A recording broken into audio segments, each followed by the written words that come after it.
The machine we're working on today is a GE Cafe refrigerator. The customer complaint is that the freezer's cold, the fridge is cold, but it's just not cold enough. Compressor fan was running, the compressor was going, we had cold air, but when we opened the freezer door and held the door switch closed that turns on the light, the evaporator fan wasn't running.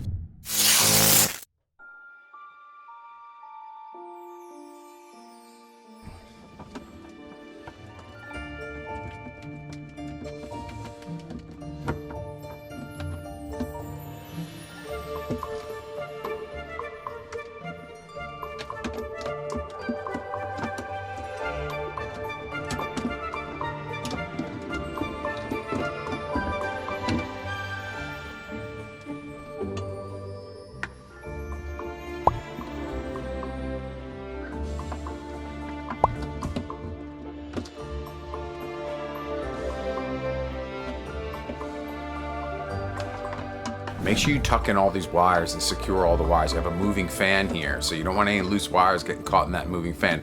Tuck them in right there where you see it there. Make sure it's nice and snug.